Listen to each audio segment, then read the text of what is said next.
Chutes and Ladders by Walter Bound. Zombies, taxes, and language barriers.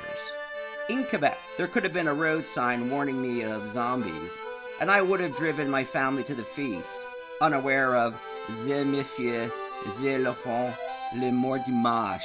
Since my wife, Mary Jane, and I did not have a slush fund to whisk our family to France during the summer 4 years ago with such trifles as college costs and New Jersey property taxes, we drove through New York on Route 87 to Nouvelle-France. Our teenage daughters, Sarah and Catherine, were excited about those fresh passports. Also excited and nervous to exit their English comfort zone. For me, it had been 20 years since I roamed in youthful ignorance of the language. When I was young and had no money, I spent time rambling and hand-signing through Europe. But now with more money and more bills, Europe needed to be much closer and cheaper. Ironic, ouais? I was soon, however, très stupefied than I had been in not being able to express my brilliance. Le professeur, who was très stupide. The French started mingling with the English. Exit, Chutes. Stop at restaurant.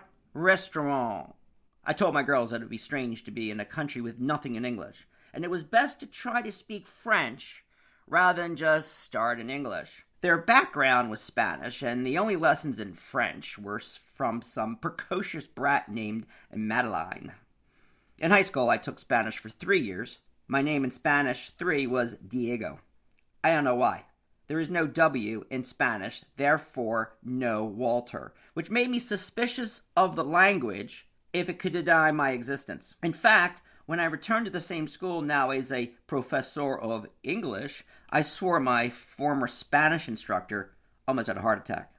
How could such an stupido become a professor? I did not seriously consider speaking Spanish until I met a fellow student in England named Isabel from Spain. I will not comment on her beauty on deference to the superior beautiful wife of 30 years. I also had 2 flatmates from Valencia, Spain, and suddenly the language had meaning rather than just confined to a beat-up textbook of bad cartoons and vocabulary.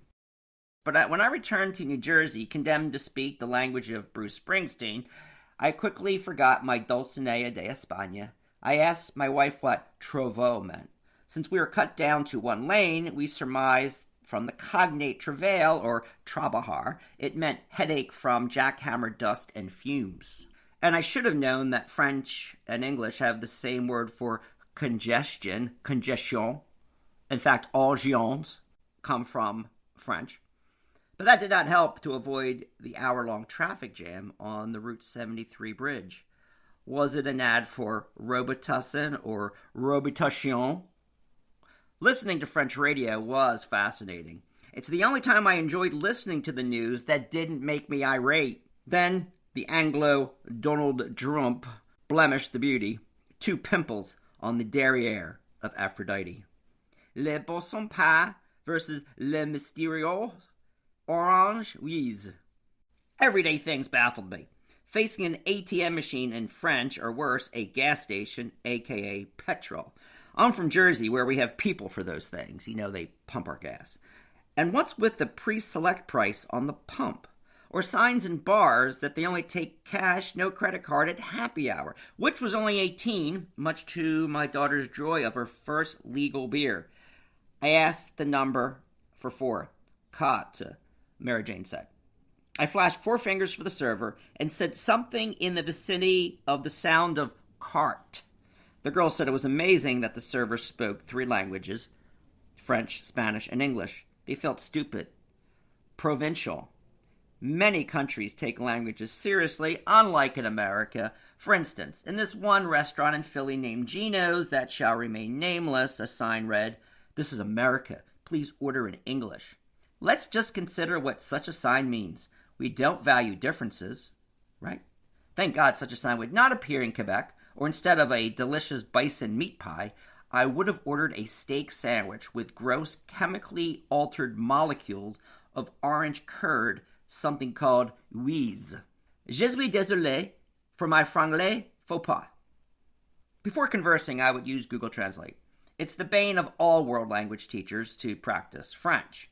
So when the server at Aux Achien Candien returned, I said, "Ce repas étant excellent."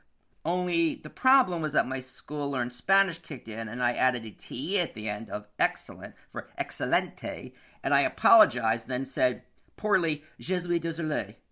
The server laughed. Another server also laughed when I asked if she spoke French.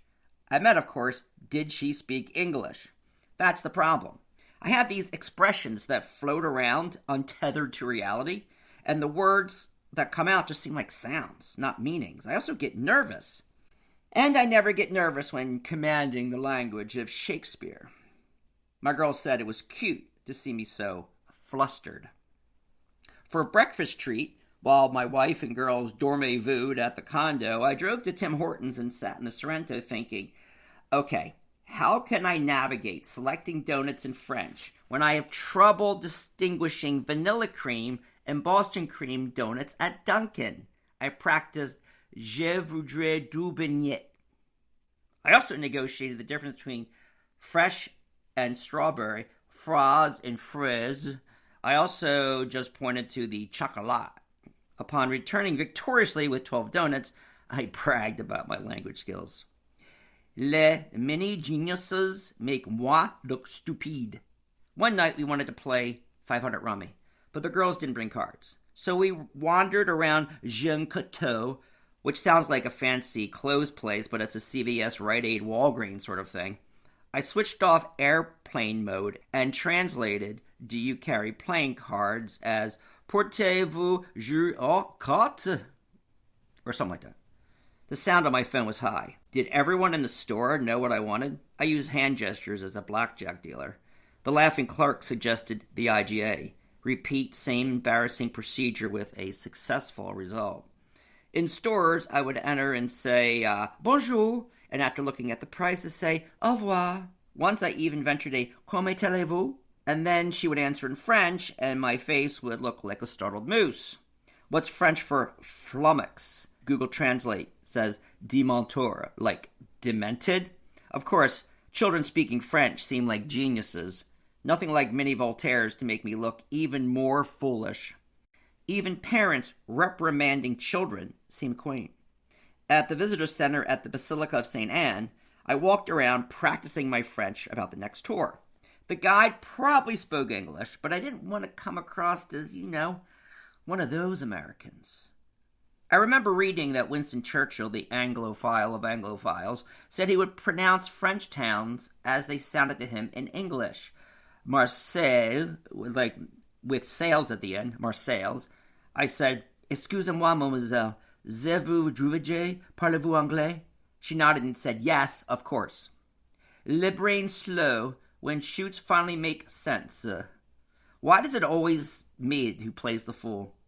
With asking questions and directions in French. Because you take it so seriously, Catherine said. It's hilarious to see the reaction. During the week in Quebec, I learned many things. Chutes means falls in French, and now the whole game of chutes and ladders suddenly made sense. As I said, I'm rather slow. There are two words for rivers, one that flows directly into the ocean, fleuve, and one that does not, rive. They charge 5 cents for plastic bags, round up, and they do not take pennies.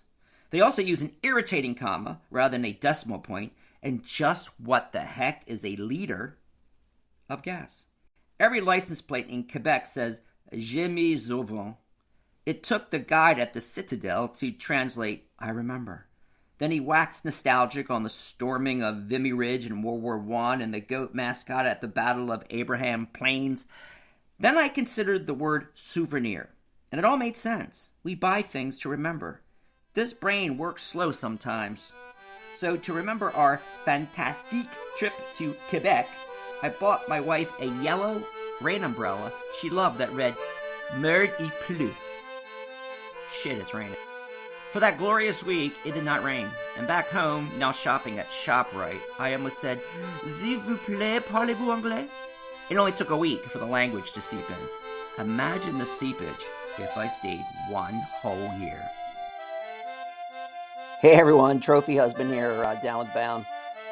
Thank you for watching. You can hit subscribe. Go to Amazon if you want to. I don't like Amazon, but it's where my book is right now. And if you can support me, that would be fantastic. Thank you so much. Keep laughing. Cheers, everyone. Bye.